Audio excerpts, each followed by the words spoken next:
1, 2, 3, 4.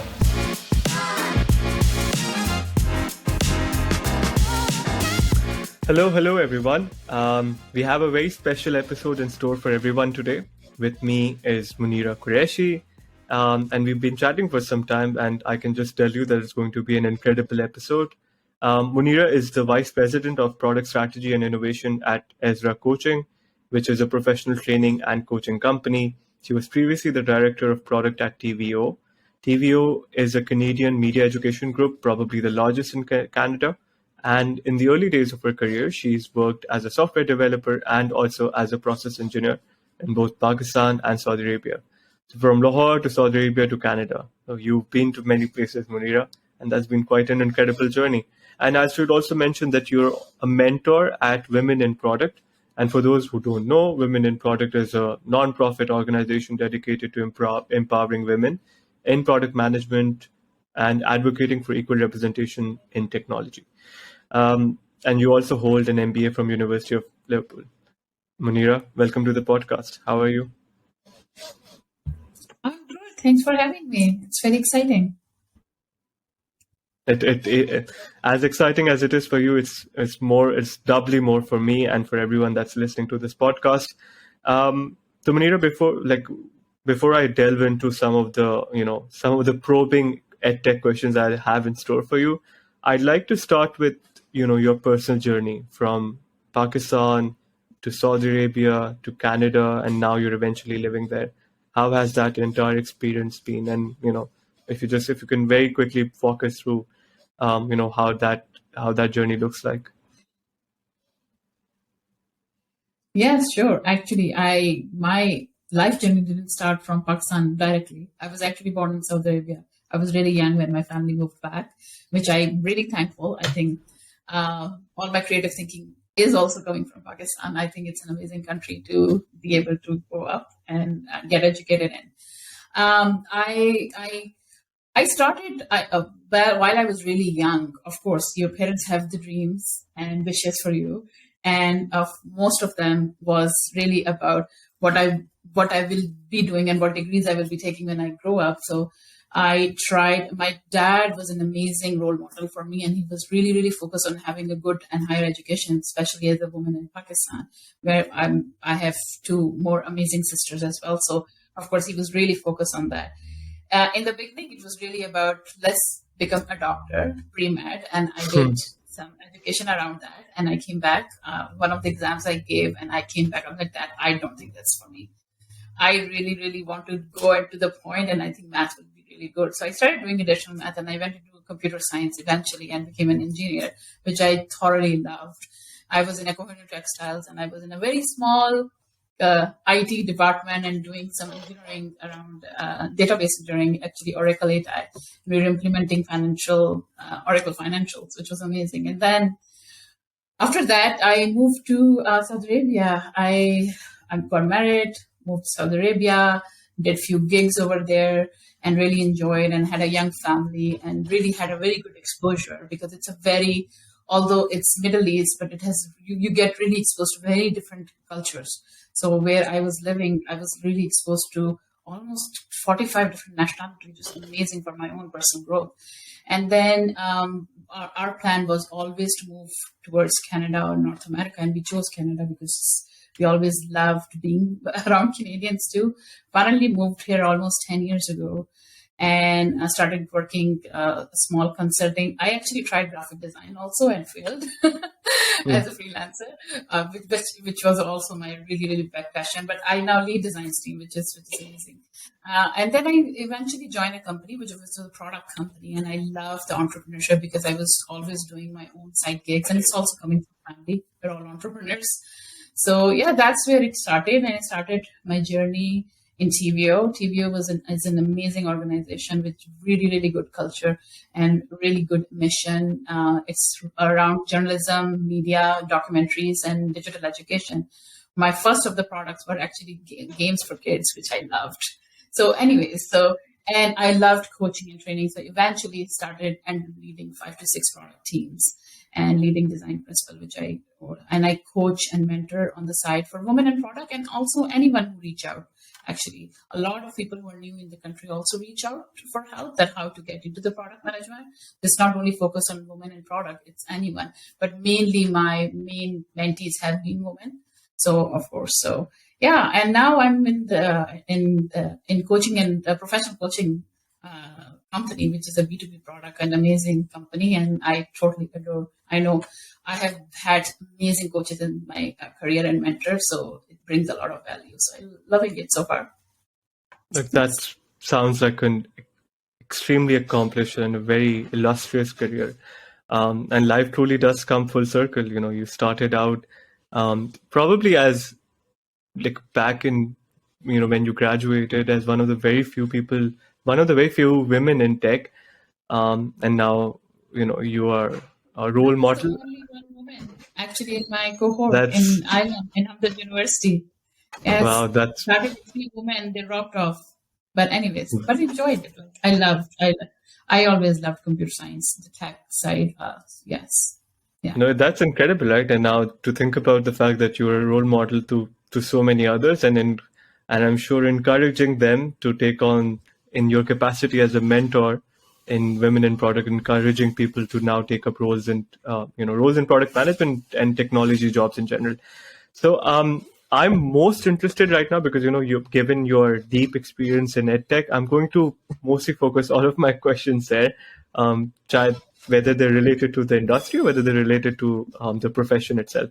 So you spent seven, great. So you spent 7 years in TVO, and that was also the formal beginning of your product manager journey. So you started as a product owner, and then you eventually became the director of product, which is incredibly inspiring. So I'd love for you to talk about that experience as to what it means to be a product manager in an edtech startup, and what are some of the challenges that you think are peculiar to this industry that you know that are very idiosyncratic to this industry. I'd love for you to Yeah, talk about that. definitely. Yeah, no, I would love to. First of all, I would say that lots of people are working as a product manager, but the titles are not. So this is still an emerging industry. Lots of people are. So I think my previous role had been a lot product management, but the titles were never there. One of the reasons I joined TVO was because it was a product company and they had the proper titles. So any entrepreneur who's actually building a tech product is actually a product manager. I would say that my current CEO and other C-level executive, because I am right now in a startup, and how they started, and when I joined and I looked at, I'm like, okay, they have been some amazing product managers here without having the product manager title, right? So I would say that yes, this industry is emerging, right, along with everyone, and it is becoming a very essential role for the organizations now. So Yes. if I talk about edtech, if you think about how the industry has vastly changed in the last couple of years because of pandemic, I think globally the edtech, especially education sector, was almost $255 billion industry. Now, actually, by 2027, it might cross the 600 billion. So almost double. It's really, it's doubled during the years of pandemic because there was a lot of because that was the only way to actually educate and have the learning. So this is booming industry, and I think having accessibility given to anywhere in the world, the same level of education as others are getting, has an amazing opportunity. But of course, it doesn't fully replace in-person learning. But we'll talk a little. I can talk a little later about how you can use the amazing digital intuitive experiences of in education and actually really bring and flourish that in-person learning as well. So one of the challenges that I would say in education, the opportunities that came in pandemic was that people didn't know how to actually manage the classrooms, manage the in-person learning, and really completely flip. We have so much resistance in this industry of change, and I won't blame them. There is a lot of missing. There is a technological infrastructure issues overall. Not every school and every education institute have the same technical savvy educators. I think that's where it's also missing, and the resistance of change is not only for technology. It's also because if you are one teacher or a facilitator, I would say teachers are doing a lot of amazing facilitation within the classroom. If you have 30 or 25 kids, let's say, you are dealing with 30 different use cases. Your resistance to make a change is actually really, really valid. But how do you bring that change? I think the biggest piece is actually the change management in the ad tech. That's why it slows down a lot. I think it has gone better in pandemic, but on other cases, it has also gone worse, because what happened is that when you have no other option, you're trying to copycat something that it's not within you as an educator. It becomes difficult to actually train or educate kids online. But in general, I think it has the most opportunity in this market. Yeah. No, that sounds inspiring, and I actually want to you touched upon this a little bit, and maybe that's where I want to head towards next, which is that you talked about that how it's difficult to replace in-class experience via edtech, right? And the pandemic, like you rightly pointed out, kind of accelerated, right? It no longer was, okay, you have an either or option. It was like, it's either this or don't get an education, right? Almost every classroom and every school had to adopt or adapt to this digital model. And that really, I mean, we've just started to realize the impact that the pandemic had in its 2 years. A lot of things have been reversed. For example, being able to go out, not having to wear a mask all the time. But there's so many changes that have now been deeply ingrained that are only going to just 10 years or 20 years back, we're going to think about this one event as this kind of an inflection point in human history, which changed a lot of our habits, right? So continuing on that note, I would love to know about during the 2000 or the late 2000s and the early 2010s, there was an expansion or a rise in massive online open courses, right? तो ये जो आपके MITs and your Harvards and edXs, they started distributing Harvard grade or MIT grade knowledge for free, right? You could sign up and you can get a certificate, but the certificate really didn't matter because the content, right? The content was the same, was the same as the one that a student at Harvard would receive. So, and that was hailed, or that was kind of flagged as this revolution that is just going to change access that's just going to change access to education, and therefore going to create a more level playing ground for everyone to get access to eventually jobs and career opportunities. But that didn't really happen because MOOCs, if I remember correctly, had a completion rate for less than 5%. And then uske baad we realized, acha, theek hai, content really doesn't, only content doesn't matter. There are other things that need to be taken into consideration. Then now we're seeing a rise in cohort-based education, right? Which somehow models what you see in a classroom, where you have a setting, where you have a group, where you have a community, and they start to hold each other accountable from the perspective of a social contract or so. So I would love to hear your kind of insights, because you've been working so much. You've been working in this industry for so long, as to how this industry has evolved and what kind of future do you see for it?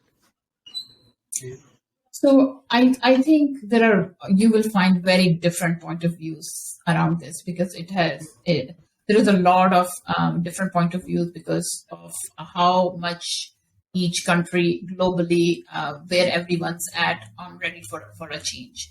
There are two things. Content is available everywhere.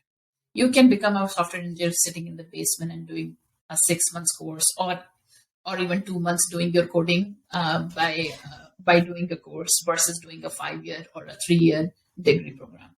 The same. So that also shows that sometimes we use technology as a hack, right? The main root cause problems which are in the education system started to surface up when pandemic started to coming up. So for example, if you are in a cohort-based system in person, when you're doing an exam, right, which is basically time-constrained exam, you don't have any choice, right, but people start having a choice. And some of the issues that we saw, like I especially saw when the pandemic happened, with the students who were actually doing, or some people were actually getting a lot of anxiety on the video cameras if you're trying to solve the same issue through camera, right? There is a lot of problems with you. For me, that's sometimes it's a hack. It's a hack on why do they have to cheat? Why they didn't why they could not consume the content in a way that they're applying their learning to answer something rather than they have to go through. And sometimes with some kids it's a painful experience, and sometimes those 2 hours are actually determining if you're able to take a grade and get to the next level or not. And I find that's actually unfair, right? So now people have become really smart to find a way where they are starting to focus more on learning than degree and education, because the institutes are becoming a lot of governance and paperwork and less about learning. Outcome is learning in the end of the day. If I want to become a developer, or if I want to become a historian, or whatever field you take in, I want to be able to learn and see the outcomes in a way that I can actually apply them in real life, rather than I'm holding a degree in a paper in my hand. So I think there are lots of different ways you can look at it.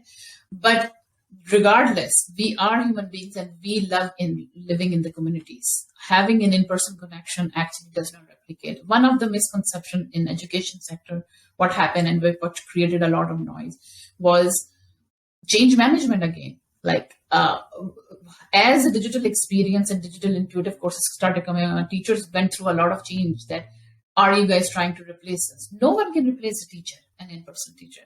No, they have to be the best facilitators. They are the facilitators, in-person facilitators, who are trying to navigate through 30 different kids, and where everyone learns differently.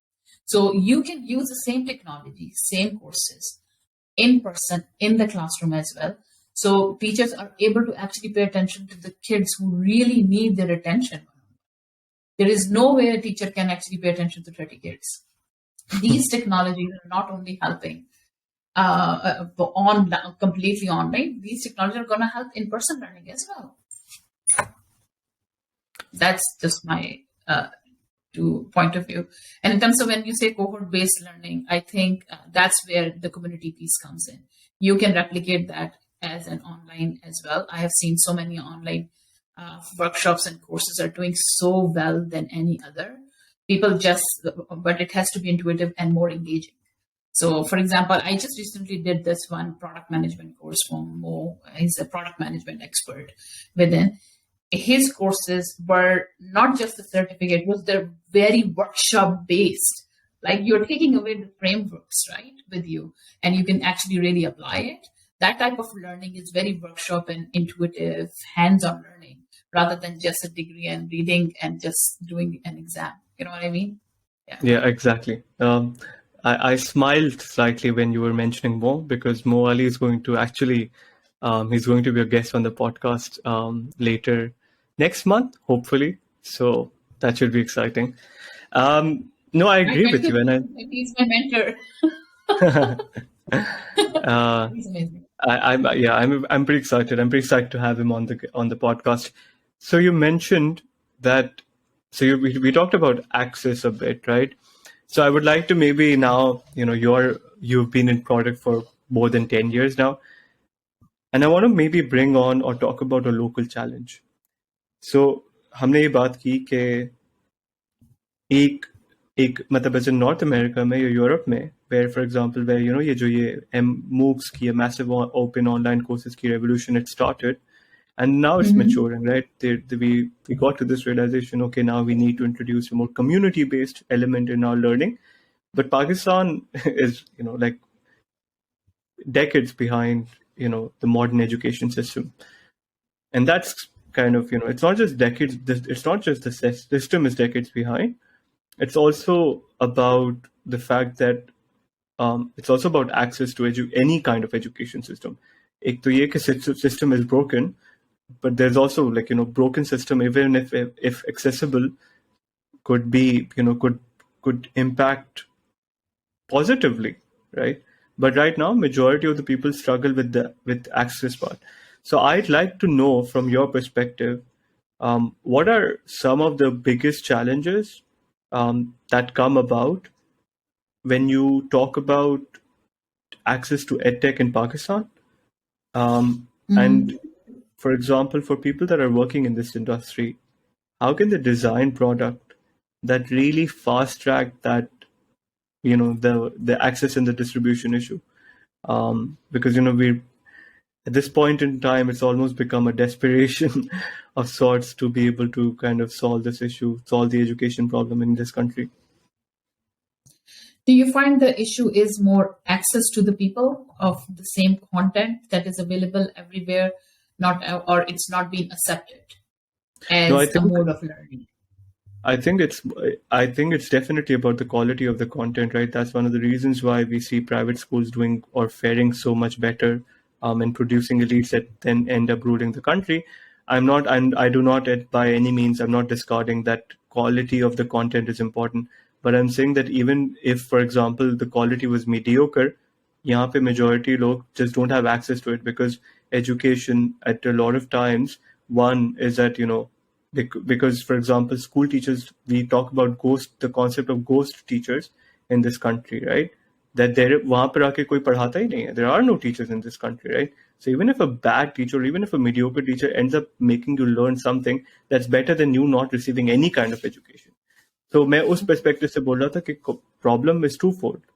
Problem is many-fold, but primarily two folds. One is access, right? So ये distribution का problem solve करना, and two is also the quality of the content. I would say I think education system needs a revolution in Pakistan. I think and not in Pakistan, in many parts of the world. I would say focus on funding into the education system. It's your next generation coming, right? Still, Pakistan has the same mindset of having heavy degrees, and that goes on your resume, and you get the job, right? That all of that the focus is so much on paperwork and the degree that people try to fake it out. I don't need to do anything if as long as I have that paper certificate, I'm good, right? So and for that reason, the value of education and value of teaching is not appreciated, and the content is not appreciated because in all the successful countries educationally, and I'm not talking about North America really.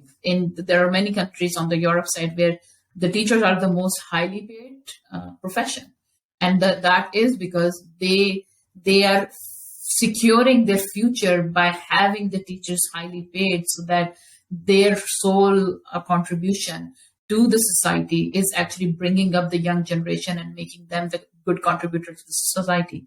Education and learning is not only about getting the computer science degree versus a biology degree. You have to create good human beings who are good contributors to the society, and then they change and be able to. I think the main problem in any education system is it's not student driven. It's not student focused at all. It's very system focused. It's all about the outcome is all about getting something out of it, and people just focus on that, right? They don't focus on the learning because the environment is not being provided. So first of all, I think spending the funds, I think it's a big issue, and some sort of like guardrails who can open the school. There are schools who are in the house, 2-bedroom apartments, and you can see there are schools open, and then there are no guardrails, right? So I think the only way and that's where the biggest opportunity you have a biggest opportunity in edtech, because that's where if you can start applying and creating a good content and a good quality content of the courses in education, it can really help, right? Because everyone has a phone in their hands, everyone has a computer, everyone has access to the internet. That was never there 20 years ago. It was a very privileged thing. Now it is so cheap over there. I went to Pakistan, and everyone, when you have a device in your hand, use that device as an opportunity to educate people, right? Even social media. So I agree with you. I think so what's happened, what's been a positive change with the proliferation of connected devices, like the internet, like people getting access to mobile phones and tablets and whatnot, and then having access to the internet. उससे एक जो चीज हुई है, which in my opinion has solved the motivation problem, right? So it's no like almost. So what happened was that people are no longer living in their bubbles. Even someone in the village, in a village in Sindh, that if he opens TikTok, which they do, which we know they do, right? TikTok, Pakistan is one of the biggest markets for TikTok. When they open a TikTok, right, and they have access to reels and stories from people all over the world, and they see their lifestyle, what that looks like, people their age, what they're doing, what kind of in the kind of society that they live in, the kind of opportunities that they have. It truly makes them want that as well, right? पहले तो एक मसला ये था ना कि ये जो आपकी societies थी and the villages थे, ये isolated थे. But now, with a connected world, they have this understanding that there is a world on the other side where the grass is truly greener, where there are more opportunities. Acha, so okay, now you have the motivation issue kind of, okay, people understand that in this world, if you want to be successful, you need to get education. And now this realization is more than ever. Like I feel बहुत हद तक हमारी youth में एक motivation का एक problem जो है वो at least थोड़ा solve हो गया. All right, so now you have that. But the problem still stands that you can have internet and you can have access to free courses via your phone, but it still needs to be a conscious effort from a system, like you said, right? It's a system problem. अब वो system state provided है या वो आपके पास India की तरह बायजूस है जो एक प्राइवेट एक स्टार्टअप है जो आके डिस्टर्ब करता है. अब I don't know what model will work in our country, to be very honest, right? And maybe you can shine some light on that. But I'm saying, how do we solve that systematic problem? Because people might be volunteering to learn, and आज content का access और distribution इतना आसान हो गया कि यार अगर एक गांव देहात है, right? So if you have like for example, if you're living in a village and there's a classroom, you can open a digital room, right? You have certain amount of funding that's given to teachers. अब आप, for example, I'll give you an example. वो जो recently वो जो Khan Academy है, they started their content in Urdu as well. And they started the content from grade 1 to grade 10, right? So how hard is it, or how difficult is it to have, let's say, a projector, and एक projector पे Khan academy का teacher है जो पढ़ा रहा है एक subject के बारे में, और आपके पास पीछे 1000 बच्चे हैं, ये potentially 100 बच्चे हैं that can learn, right? That can listen to that, and there is a genuine passion and motivation to learn. अच्छा, वो सब तो हो जाएगा, like but there still needs to be a system that's placed that still makes the curriculum, that still tests them on it, that showcases them what opportunities lie for them if and when they do graduate, right? तो मेरा ये कहने का मकसद है कि it's all outcome. Why would someone would like to educate? Why would I want to learn something? What I am going to get out of it? In the end of the day, we have our problems, right? It has to be very problem focused and the outcome focused as well, right?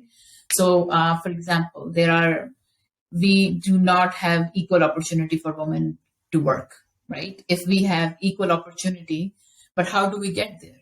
Sitting at home, if you are able to actually learn, but have a promised career, then you can manage everything across, because these are some societal constraints.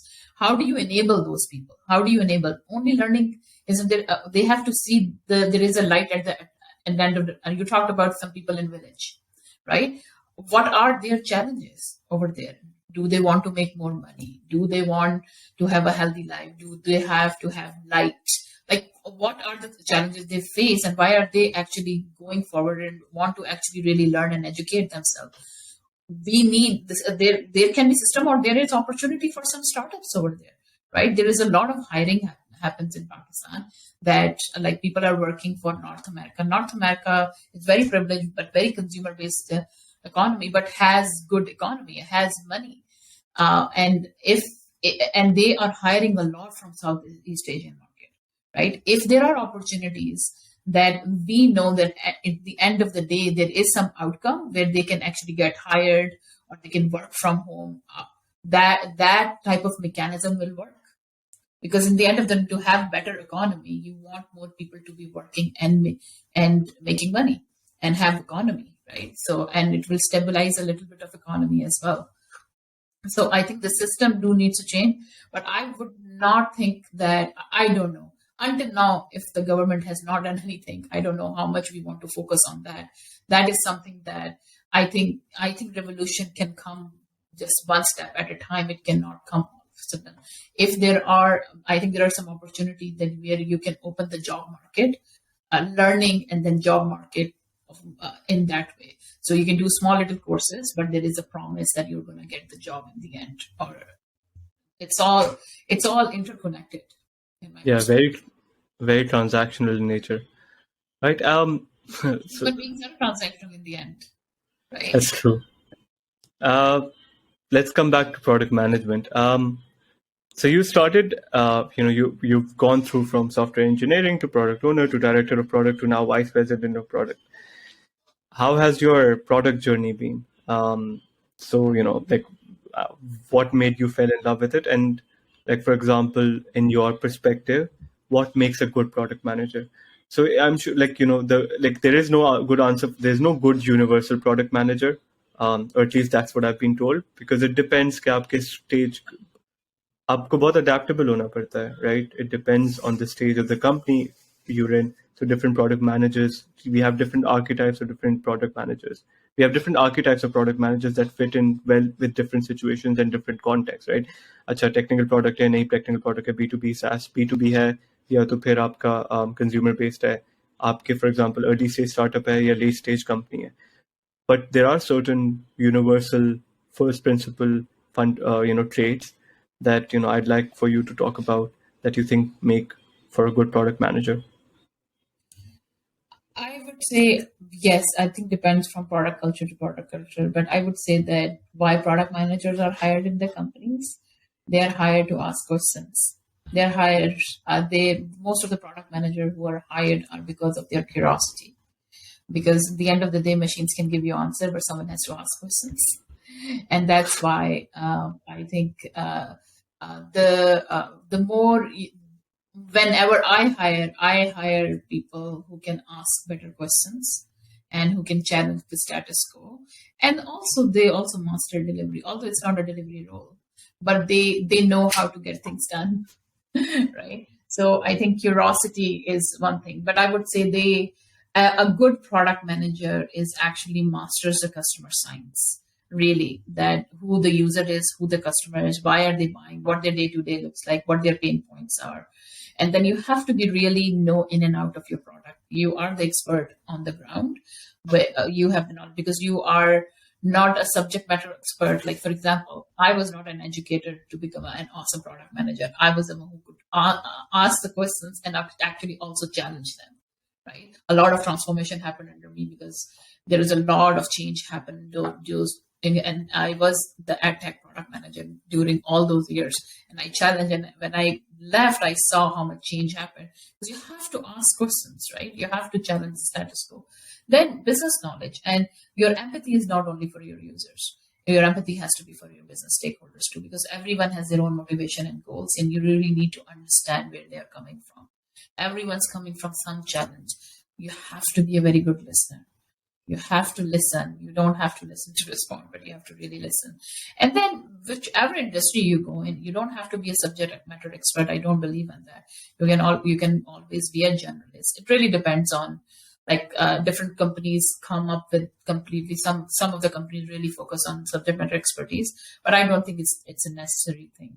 But once you go into that industry, you have to get the industry knowledge. You have to follow the masters and the leaders of that industry. So when I was in education, now I'm in coaching. I follow all the best coaches in the world, like what they're talking about, what their science of coaching is, because I want to know the science, not necessarily that I came from that background. So That's that's incredible. what I think. Yes, No, definitely. those are such incredible learnings for me as a product manager in early years of my career. So thank you for that.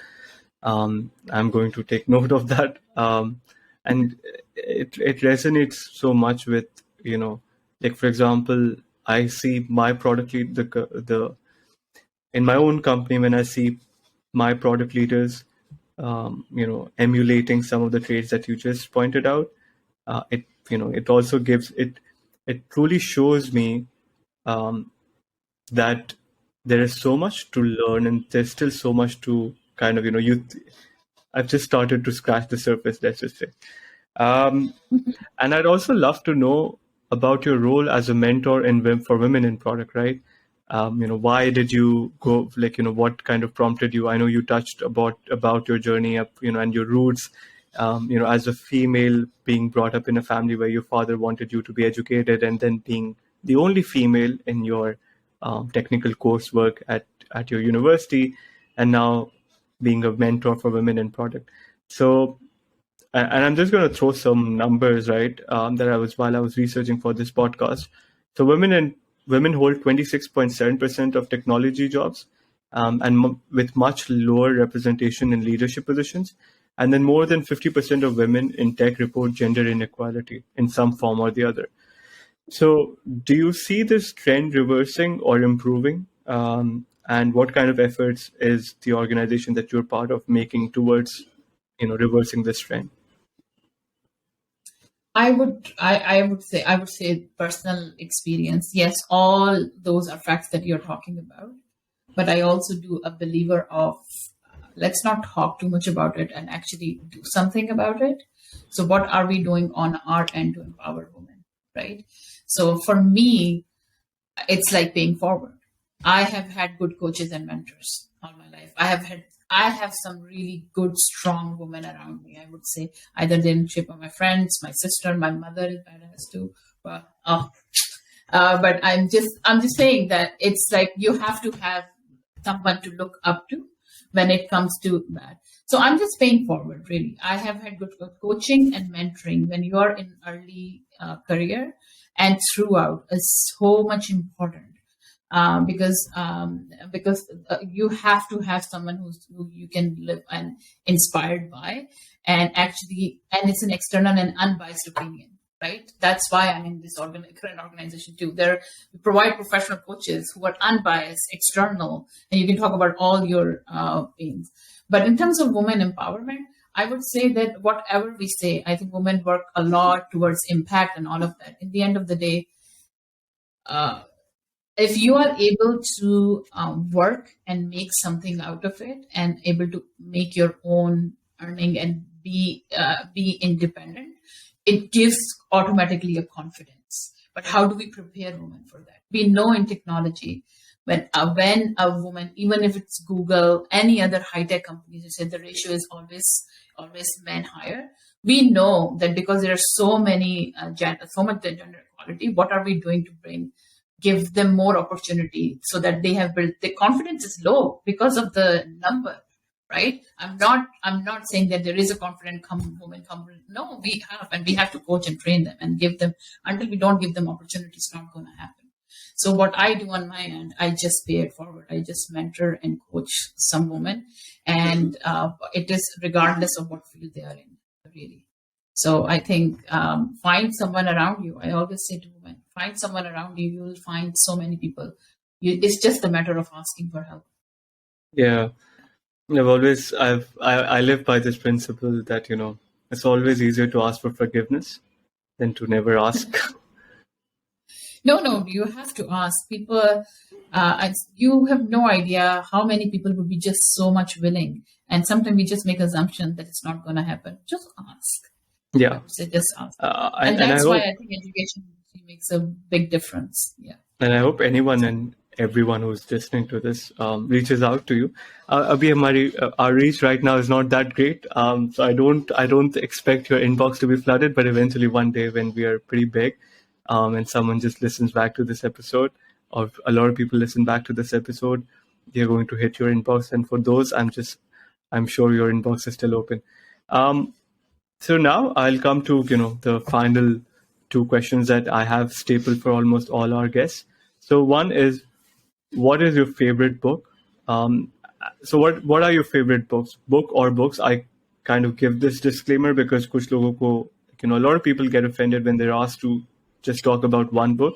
So I'll just give you that flexibility if you want to mention multiple books, and it doesn't necessarily need to be about product management or edtech. It could be. I'm sure a lot of our listeners are kind of, interested in product management, so they'd love some books that are aligned to that interest. But anything, it could be anything. And then second question is, what is that one piece of content that you've come across this week? And I find this to be a very interesting question because it kind of forces you to extract something from your recent memory. So, what is that one piece of content? And content could be, a book or a article or a blog or a video blog that you came across this past week that you'd like for everyone to kind of consume, and what learnings does it have? So, two questions: the favorite book and favorite content this week. So I would say for aspiring PMs or people who are in early career journey. So I'm a very big fan of Marty Kagan. He's he's an amazing product leader, and I think he made such a big difference. If you are in early career and you want to be a product manager, and you want to know what exactly this whole gig is about, read Inspired, right? And if you are getting into the leadership role in product management, read Empowered. Those are two books that are really good. And there are some other books, Hooked. There are so many books around lean. Like I have Build Trap. I have few actually lined up here in the back. Those are really good product books. And I do also lead a lot of leadership books and the culture of the organization. I remember in my early careers, because I was doing a lot of game development products and then really intuitive design products. Creativity Inc. Was one of my very favorite books for our culture. I love Brené Brown, so I've read all of her books around leadership because I think she's one of those strong women.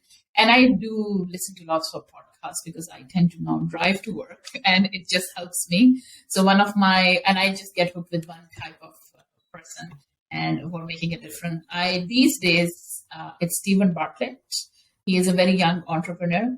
He has a very good podcast called The Diary of a CEO, and he interviews very different people. So the content this week, I would say, one of his podcasts were done with Scott Galloway. He's a very good marketer. And he talked about young generation and all of that. So I enjoyed that. I really enjoyed that.